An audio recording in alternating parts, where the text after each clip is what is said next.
और स्कैंडल भी बीच में आते रहे, एक दो स्कैंडल भी हुए उस टाइम पे बने। हम लोग सिंगापुर जा रहे थे एक दो टूर पे, वहाँ भी स्कैंडल बने। मगर स्टारों के जो होते हैं स्कैंडल बनते हैं। 28 साल का करियर मेरा क्रिकेट का, और इसमें 96 से मेरा डेब्यू हुआ, तो उसके अंदाज़ा लगा लें कि सीनियर जूनियर आपने कॉम्पिटिशन बना लास्ट रहा। मैच मुझे याद है 2005 में खेला जी, था अगेंस्ट इंग्लैंड के एक मुल्तान गैस टेस्ट इंग्लैंड में। में। जी जी।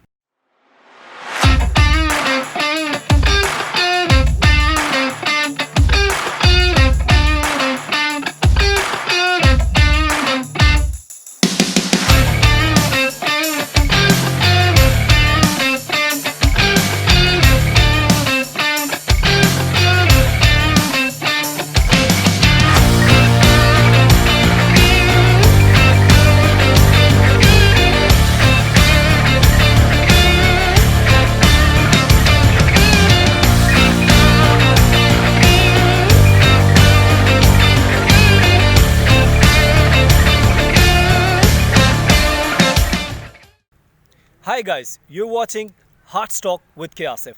और आपसे वादा किया था कि आपको मिलवाएंगे कुछ राइजिंग स्टार्स से, कुछ स्टार्स से और कुछ लेजेंड से। और आज जो लेजेंड हमारे साथ मौजूद हैं, 14 ईयर्स की एज में इन्होंने डेब्यू किया, पूरी दुनिया क्रिकेट को हैरान कर दिया, पूरी दुनिया के अंदर एक तहलका मचा दिया। हसन रज़ा। हसन, कैसे हैं आप? अस्सलाम वालेकुम। मैं ठीक वालेकुम ठाक हूँ, अस्सलाम। अल्लाह का शुक्र। आप सुनाएं, कैसे हैं? ठीक ठाक मैं हैं? बिल्कुल ठीक हूँ। हसन, 14 ईयर्स में जब बच्चे मस्ती करते हैं और स्कूल से बंक मारते हैं, आपने ऐसा बंक मारा कि पूरी दुनिया को हैरान कर दिया। जी हाँ, गॉड गिफ्टेड सलाहियतें हैं उस टाइम पे जो भी यंगस्टर होता है उसमें होती हैं, चाहे वो क्रिकेट में हो, चाहे वो हॉकी में हो, चाहे वो स्क्वॉश में हो, किसी भी काइंड ऑफ गेम में हो। तो मुझे एक सलाहियत मिली थी। स्ट्रीट क्रिकेट जैसे खेलते हैं हम, 23 करोड़ की आवाम, हमारे बच्चे स्कूल्स कॉलेजों में जाते हैं, वहाँ पर क्रिकेट खेलते हैं, तो उनमें से मैं भी उसी चीज़ का हिस्सा हूँ। और मैं स्कूल क्रिकेट में टूर्नामेंट जिता रहा था, कंसेक्यूटिव टूर्नामेंट्स में सेंचुरियाँ कर रहा था, जिसकी वजह से मेरा नाम जो है दुनिया में लॉम्बार्ड वर्ल्ड कप अंडर 15 का उसमें आया। और फिर मैंने परफॉर्म किया, कंसेक्यूटिव सेंचुरियाँ की छोटी सी एज में। और फिर मैं मंजर आम पे आया, साइड मैच मैंने खेला अगेंस्ट जिम्बाब्वे के। और फिर लॉर्ड्स जैसी जगह पे जहाँ ड्रीम होता है किसी बच्चे का खेलने का, वहाँ मैंने खेला और 80 रन की इनिंग खेली इंडिया के खिलाफ। तो उसके बाद साइड मैच मुझे मिला और मैं और सेलेक्ट हो गया। पाकिस्तान क्रिकेट में तो ये है ना कि जो भी इंडिया के खिलाफ परफॉर्म करता है वो स्टार बन जाता है। जी हाँ, इंडिया के खिलाफ तो लाजमी आपको परफॉर्म करना पड़ता है। अगर आप इंडिया के खिलाफ परफॉर्म करेंगे तो मेरे ख्याल में एक दो साल आपके और ज़्यादा आगे बढ़ जाते हैं कैरियर के, क्योंकि इंडिया और पाकिस्तान का ऐसा मैच होता है कि पूरी दुनिया में वो जो मैच नहीं होता। राइवलरी चल रही है ना पाकिस्तान इंडिया क्रिकेट के अंदर। जी जी। और हसन, क्या फीलिंग्स थी आपको जब आपको पता चला कि आप किसके थ्रू पता चला आपको कि आप के लिए का मैच जो है, आपका नाम जो है वो टेस्ट साइड में आ गया? अंडर 15 वर्ल्ड कप में मैं परफॉर्मेंस दे रहा था। उस टाइम पे मीडिया का इतना दौर नहीं था, सोशल मीडिया नहीं था इतना। 1996 में 24 अक्टूबर को मेरा नाम आया पाकिस्तान टीम में। किसके थ्रू पता चला? जो न्यूज़ उस टाइम होती हैं, जो हमारे मेट्स होते हैं, टीम मेट्स, जब टीम अनाउंस हो रही होती है, जैसे कोई एग्ज़ाम होता है उसमें सिलेक्शन होती है, तो एग्ज़ाम का जब रिज़ल्ट निकलता है, तो ऐसी ट्रायल्स का रिज़ल्ट निकलता था, उसमें फिर बताया गया कि हसन रज़ा तुम्हारा नाम आने वाला है पाकिस्तान टीम में, क्योंकि तुमने रीजन क्रिकेट में बहुत ज़्यादा रन्स किए हुए, डोमेस्टिक लेवल पर सेंचुरियाँ की हुई थी। और ज़हीर अब्बास जैसे उस टाइम पे एशियन ब्रेडमैन थे, उन्होंने मुझे पिक किया और फिर उन्होंने खेलता हुआ कुछ देखा, मुझे परफॉर्म करते हुए देखा, तो उन्होंने सेलेक्ट करके साइड मैच दिया साहिवाल में, जिम्बाब्वे में। और वहाँ मैंने अपना साइड मैच का आगाज़ किया तो अगेंस्ट। कोई ऐसा फैमिली के अंदर मैटर तो नहीं हुआ कि नहीं कि तुमने पढ़ाई करनी है, क्रिकेट नहीं खेलनी? नहीं, पढ़ाई भी करनी है, डेफिनेटली पढ़ाई भी की है और पढ़ाई भी करते रहे, मगर पढ़ाई पीछे रह गई है, क्रिकेट आगे रह गई, क्योंकि ट्रैवलिंग बहुत ज़्यादा होती थी। इसके मैं फिर ट्रैवलिंग में फुल टाइम जॉब हो गई आपकी प्रोफेशनल क्रिकेट में। और फिर पढ़ता भी रहा जितना पढ़ सका, मगर उसके बाद इंग्लिश को इम्प्रूव करता रहा और दुनिया में ट्रैवलिंग करता रहा। जैसे जैसे वक्त के साथ साथ फिर एक उसमें निखार आता गया और चीज़ें जो हैं सीखता गया। अब अंडर 19 वर्ल्ड कप में साउथ अफ्रीका में इमरान ताहिर आपके साथ खेले, जो अब साउथ अफ्रीका के लिए खेल रहे हैं। हमने बहुत से प्लेयर्स को देखा कि जब पाकिस्तान में वो अपने आप को लोहा नहीं मनवा सके जी या पाकिस्तानी सिलेक्टर्स को इम्प्रेस नहीं कर सके, या ये कह लीजिए कि पाकिस्तानी सिलेक्टर्स उनसे इम्प्रेस नहीं हुए, तो वो फ्लाई कर गए और उन्होंने अपना मुस्तकबिल बनाया। तो आपने कभी नहीं सोचा कि यार मैं भी किसी और मुल्क में जाऊँ और खेलूँ? जी हाँ, डिसअपॉइंट होती हैं बहुत ज़्यादा, प्लेयरों को भी होती है और मुझे भी बहुत ज़्यादा हुई है। जबकि यंग एज में मैं खेला, मुझे कहा गया कि बहुत छोटी एज में आया है और इसको डोमेस्टिक खेलने दें। फिर मैं छोटी एज में अंडर 19 का कैप्टन बन गया। फिर मैंने 2 अंडर 19 के वर्ल्ड कप भी खेले और कैप्टन भी रहा श्रीलंका में अंडर 19 का। तो डिसअपॉइंट बहुत ज़्यादा होती है, क्योंकि ब्रेड एंड बटर आपका क्रिकेट होता है और आपने अपना करियर सारा दांव पे लगाया होता है। तो मगर फिर भी आज मैं ग्राउंड फील्ड में खड़ा हूँ, अपनी एकेडमी में खड़ा हूँ, हसन रज़ा क्रिकेट अकेडमी नेवल इंकरेज में, जहाँ पर बच्चों को भी सिखा रहा हूँ और मोटिवेशन दे रहा हूँ। और जिसकी वजह से इमरान ताहिर जैसे जब बॉलर थे उस टाइम पे पाकिस्तान क्रिकेट में, लेग स्पिनर सकनान मुश्ताक भी थे, ऑफ स्पिनर, और मुश्ताक अहमद भी थे, उनकी जगह नहीं बनती थी, जिसकी वजह से डिसअपॉइंट होकर वो साउथ अफ्रीका चले गए। वहाँ पर जाके फिर उन्होंने लीग खेली और फिर उनका नाम उस कंट्री से आ गया। मगर पाकिस्तान की तरफ से मैं खेलता रहा हूँ, तो इसलिए मैंने कोशिश करी कि यहाँ पर ज़्यादा तरजीह दूँ।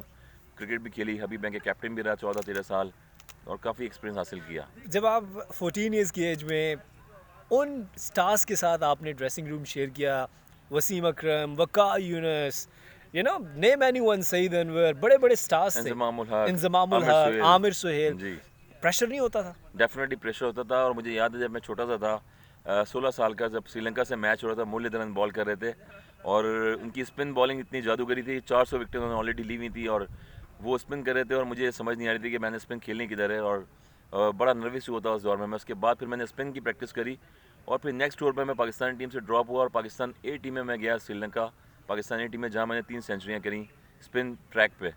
तो वो मेरे लिए एक मोमेंटम था ज़िंदगी का, कैरियर का। फिर उस चीज़ पे मैंने वर्क किया और फिर मैं खेलता रहा, जिसकी वजह से मैंने डोमेस्टिक में काफ़ी रन्स किए। और सीनियर्स कैसा बिहेव करते थे, कि ये कौन बच्चा आ गया यार, ये कल का बच्चा उठ के आ गया? सीनियर जो हैं वो लेजेंड सीनियर होते थे उस टाइम पे, क्योंकि अब के जो सीनियर्स हैं वो 2-4 साल, 10 साल, 8 साल खेलते हैं, मगर वो जो सीनियर्स थे वो कंसेक्यूटिव 10-10, 15-15 साल टीम से खेल रहे होते थे। और अगर वसीम भाई की मिसाल ले लें, अगर उनकी बॉल पे अगर मिसफील्ड भी हो जाए तो गलती से आपको माफ़ी नहीं मिलती थी, डांट पड़नी है, और सख्त। डांट पड़नी है आपको। और जो कि इमरान नज़ीर हो गए, उनको डांट पड़ती थी उस टाइम, शुएब मलिक हो गए या कोई भी यंगस्टर हो गया। हम लोग फील्डिंग में बहुत तेज़ होते थे, मगर हम लोग जो है सारी चीज़ों को पूरा करते थे, अपनी मेहनत से फील्डिंग प्रैक्टिस करते थे, दिन में 100 कैचेस करते थे, ताकि सीनियर जब भी कोई बॉलर आ रहा हो उसकी बॉल में हमारा कैच ड्रॉप ना हो। तो पाकिस्तान टीम में आपका बेस्ट फ्रेंड कौन था? बेस्ट फ्रेंड तो ऑलमोस्ट सारे ही थे, और शाहिद अफरीदी और मेरा टर्नओवर भी साथ ही गुजरा है। 96 में हम लोग 90 में खेले, फिर एचपीएल की तरफ से खेलते रहे बैंक में, फिर यूनुस खान हुए, उनके साथ काफ़ी टाइम गुजरा। और जितने भी प्लेयर्स हैं काफ़ी टाइम गुजरता रहा। तौफीक उमर मेरे साथ अंडर 19 में ओपनिंग करते रहे, इमरान नज़ीर वो अंडर 19 में खेलते रहे। तो सो मैनी प्लेयर्स। 28 साल का कैरियर मेरा क्रिकेट का, और इसमें 96 से मेरा डेब्यू हुआ, तो उसके अंदाज़ा लगा लें कि सीनियर जूनियर आपने लास्ट मैच मुझे याद है 2005 में खेला था अगेंस्ट इंग्लैंड के अगेंस्ट इंग्लैंड में। जी जी। सो उसके बाद एक बड़ा गैप भी आया, तो उस गैप में प्रेशर भी था कि यार दोबारा टीम में जगह बनानी है, जान मारनी है, होप भी थी। तो वो क्या हुआ, क्यों कम बैक नहीं हो सका, क्या समझते हैं? उस टाइम देखें, बैटिंग ऑर्डर डिपेंड करता है कि आपकी लक भी बड़ी फेवर करती है कि अगर जैसे एक मिसाल देता हूँ कि राशिद लतीफ़ जैसे कीपर और मोइन खान जैसे कीपर होते थे, तो तीसरा कीपर कभी पाकिस्तान टीम में सेलेक्ट नहीं होता था, चाहे वो डोमेस्टिक में जितना भी परफॉर्म कर ले। तो इसी तरह से बैटिंग में भी मिडिल ऑर्डर में जब मैं खेलने आया और यंगस्टर, तो एजाज भाई नंबर 3 पे, आमिर सुहेल, सईद भाई जैसे लेजेंडरी ओपनिंग बैट्समैन थे, इनकी पार्टनरशिप भी लगती थी उस टाइम पे। फिर नंबर 4 पे इंजमामुल हक आते थे, फिर नंबर 6 पे सलीम मलिक हो गए, फिर नंबर 5-6 पे टेल शुरू हो जाती थी। तो एज ए 12 मैन हम लोग रहते थे और फील्डिंग में ही अपना वक्त गुजरता रहता था और नेट पे जाके वैसे प्रैक्टिस करते रहते थे। वो जो टेन्योर था जिसमें आप 12th मैन रहते थे, उसको भी आपने एंजॉय किया होगा? उसको भी एंजॉय किया, क्योंकि सीनियर से बहुत सीखने का मौका मिलता था उस टाइम पे, और फील्डिंग बड़ी इंपॉर्टेंट रोल होती थी आपकी। अगर अच्छे फील्डर होंगे आप तो डेफिनेटली अच्छे परफॉर्मर भी होंगे। तो उस टाइम अच्छे परफॉर्मर भी थे और बैटिंग करते थे, कोशिश करते थे कि अगर बैटिंग नहीं आती तो अपनी स्किल जाके नेट में इसको शो करें और वो चीज़ें इम्प्रूव करें जो हमें आने वाले वक्तों में हमारे लिए मुफाद। आप इंटरनेशनल किस बैट्समैन से बहुत ज़्यादा इम्प्रेस थे इंटरनेशनली? इंटरनेशनली तो स्टीव वॉ जैसे प्लेयर बहुत क्लास के प्लेयर थे, उनको बड़ा वॉच करता था मैं। और माइकल स्लेटर ऑस्ट्रेलिया के थे, वो बड़े प्रॉमिसिंग प्लेयर थे। So many players. आजकल करंट सिचुएशन में देखें आपके एबी डिविलियर्स बहुत प्रॉमिसिंग प्लेयर थे। जी बिल्कुल। फुटवर्क बड़ा अच्छा था उनका। उसके बाद फिर विराट कोहली जैसे प्लेयर हैं। उन्होंने एबी डिविलियर्स ने तो क्रिकेट को चेंज करके रख दिया। एग्जैक्टली चेंज कर दिया। और ऐसे प्लेयर्स ही होते हैं जो अपनी स्किल्स लेके आते हैं प्रोफेशनल चीज़ में और वो एकदम से सिनेरियो को चेंज कर देते हैं। उनमें से यही प्लेयर्स हैं कि जो अपने आप को चेंज कर देते हैं। गिलक्रिस्ट जैसे प्लेयर हैं, ऑस्ट्रेलिया के, एक टाइम बहुत फास्ट ट्रैक में खेलते थे वो, और इनसे सीखने का मौका मिला, इनको देखने का मौका मिला। ब्रेडली जैसे बॉलर हैं, इनको फेस करने का मौका मिला। कॉटनी वॉश, मुझे याद है कि मेरा थर्ड वनडे मेरा मैच था, कॉटनी वॉश का लास्ट वनडे मैच था वो। वेस्ट इंडीज़ के खिलाफ मैं खेला था, सारा कप कनाडा में। तो प्रॉमिसिंग एक्सपीरियंस रहा है ज़िंदगी में और मज़ीद एक्सपीरियंस हासिल करता रहता हूँ स्पोर्ट्स में। और कॉटनी वॉश जैसे एक अजीम फास्ट बॉलर के अगेंस्ट खेलना, आप समझते हैं कि ये भी आपके लिए एक बहुत बड़ी बात थी? जी जी, इसके लिए एक्सपीरियंस चाहिए होता है, और एक्सपीरियंस जो है मैं आहिस्ते आहिस्ते मनवाता रहा। 19 लेवल पे पाकिस्तानी टीम्स में शॉर्ट ऑफ लेंथ बॉल जो होती है वो बड़ी मुश्किल से खेली जा रही थी, मगर उसकी प्रैक्टिस की गई। बहुत लंबे भी थे और क्योंकि वेस्ट इंडीज़ की जो बॉलर्स हैं आप देखें तो कटली एम्ब्रोज हो गए, रॉयन किंग हो गए, इन लोग की हाइट जो है बहुत ज़्यादा, एम बिशप हो गए, तो ये उस दौर में बड़े फास्टेस्ट बॉलर होते थे और वेस्ट इंडीज़ को काली आंधी कहा जाता था, बिल्कुल। जिनको हम फेस भी करते थे बॉलरों को और खेलते भी थे। फिर डोमेस्टिक में यहाँ आते थे तो डोमेस्टिक में ही परफॉर्म करते थे, लंबी सेंचुरियाँ करते थे।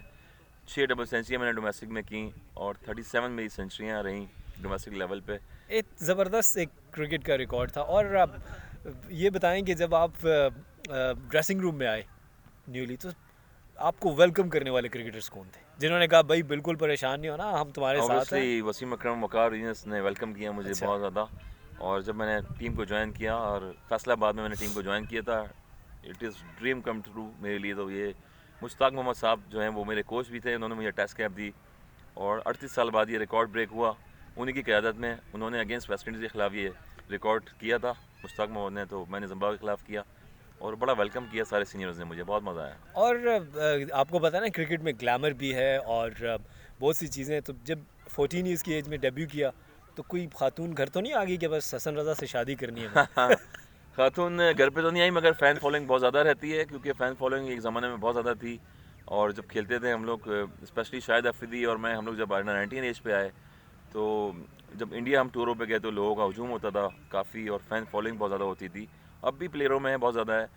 तो मगर हर एक टाइम का एक ट्रेनर होता है, एक नहीं, टाइम ये पीरियड ये होता एक है। यूनिक बात थी ना कि 14 इयर्स में एक लड़का है, बच्चा है जी। और उसने टेस्ट डेब्यू किया है। तो और उस वक्त तो मोबाइल फ़ोन्स भी नहीं होते थे। मोबाइल फ़ोन भी नहीं थे, मगर ये कि सोशल मीडिया भी इतना नहीं था। मगर जो आर्टिकल रहते थे, जो मैगज़ीन होते थे, वो बड़े लोग पढ़ते थे ज़ोरों शोर से। तो अखबार वतन आपको याद होगा, क्रिकेटर मैगज़ीन जी, जी, होता जी। था। तो उसमें जो है आप शर्ट कौन सी पहनते हैं, ड्रेस कौन सा पहनते हैं, ये सारी चीज़ें आती थी, लोग उसको फॉलो करते थे। तो कभी ऐसा तो नहीं हुआ कि आप सुबह उठे और ख़बर पता चला कि हसन रज़ा की मंगनी हो गई है?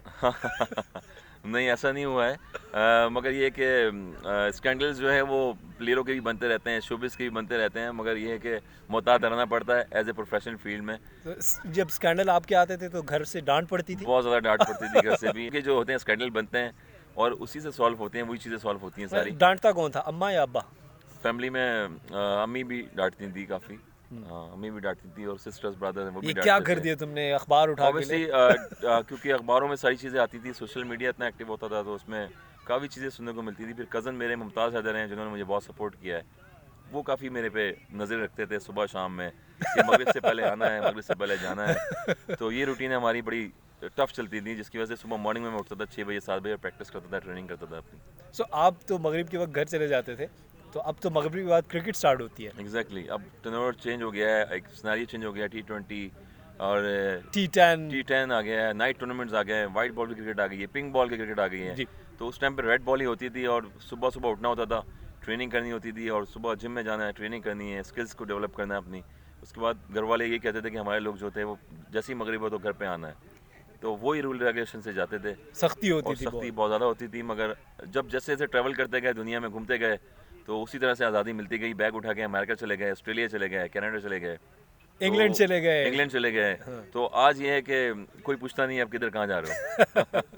और हसन, अब आपने एक लंबे अरसे तक डिपार्टमेंट क्रिकेट खेली, लेकिन अब जो क्रिकेट बोर्ड है उसने और जो हमारा सिस्टम है उसमें डिपार्टमेंट क्रिकेट को ख़त्म कर दिया गया। तो आप इस डिसीजन को कैसे देख रहे हैं? एक तो बहुत बड़ा लॉस हुआ है, क्योंकि हमारा ग्रास रूट लेवल जो है वो ऑस्ट्रेलिया की तरह, इंग्लैंड की तरह, साउथ अफ्रीका की तरह स्ट्रॉन्ग नहीं है।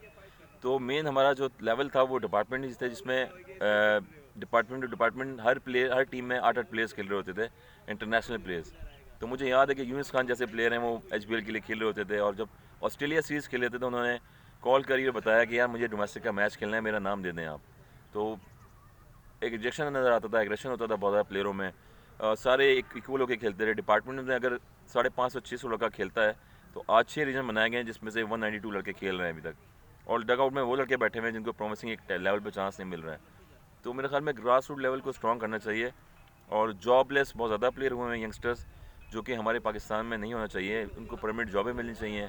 फाइनेंशियली वो स्ट्रॉन्ग होंगे तो फिर फिजिकली भी स्ट्रॉन्ग होंगे। जब फाइनेंशियली स्ट्रॉन्ग नहीं होंगे तो फिजिकली स्ट्रॉन्ग नहीं हो सकते। एग्जैक्टली, उनके स्ट्रेस होगा, मेंटल स्ट्रेस होगा। फैमिली का स्ट्रेस होता जी, है, जी। जो इक्विपमेंट्स हैं, आपकी चीज़ें हैं, वो इतनी एक्सपेंसिव हो गई हैं आजकल के दौर में, वो लेना मुश्किल हो जाती हैं। अगर AB de Villiers कोई चीज़ पहन रहा है, कुछ देख रहे हैं, उसको फॉलो कर रहे हैं, तो वो कैसे लेगा प्लेयर?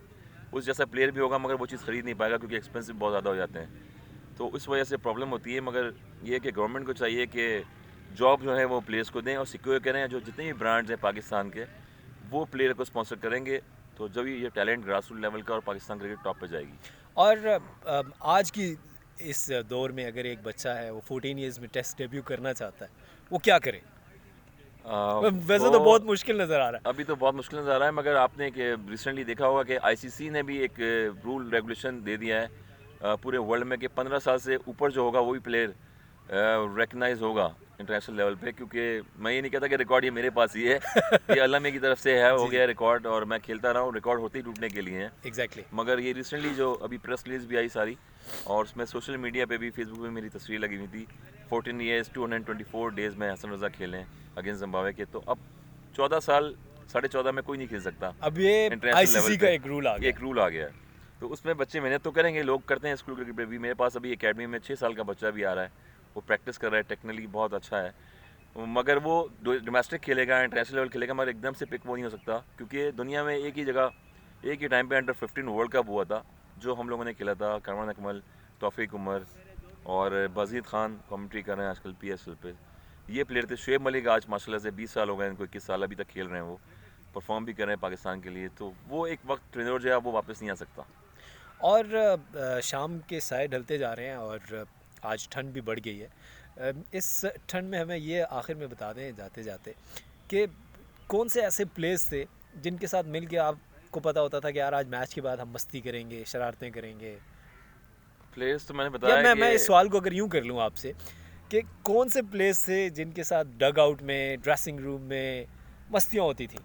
ऑब्वियसली सकलैन मुश्ताक, सकलैन भाई सीनियर हमारे साथ ही होते थे उस टाइम मस्ती पे। करते थे। हाँ, बड़े घूमते फिरते ट्रैवलिंग में भी साथ जाते थे। शाहिद नज़ीर एक प्लेयर हैं, वो होते थे।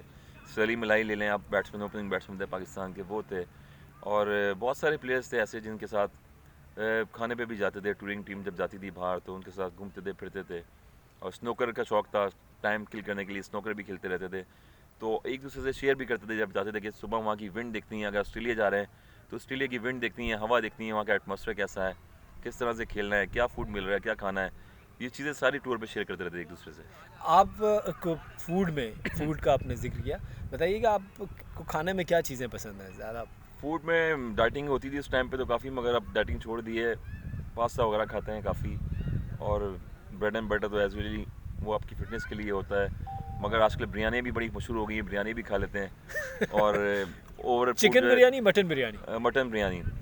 ओवर फूड बहुत ज़्यादा हो जाता है, मगर फिर भी कोशिश करते हैं कि अपनी डाइट का ख्याल रखें, अपनी फ़िटनेस लेवल स्ट्रॉन्ग रखें। Thank you very much Hasan, आपने टाइम दिया। Thank you. और बहुत मज़ा आया आपसे गपशप करके। Pleasure. और बहुत सी ऐसी चीज़ें जो आज के दौर के जो हमारे यंगस्टर्स हैं वो आपके बारे में नहीं जानते थे, इस इंटरव्यू के थ्रू उन्होंने जानने की कोशिश की। और स्टे ब्लेस्ड, और इसी तरह आप मेहनत कीजिए। और हमें बहुत अच्छा लगा, आपने ज़बरदस्त एकेडमी बनाई है। Thank you. और मेरी दुआएं आपके साथ हैं, हम Thank सबकी दुआएं आपके साथ हैं। और आप इस एकेडमी से पाकिस्तान को एक नया टैलेंट दें। इंशाल्लाह। Thank you very much. Thank you very much. Thank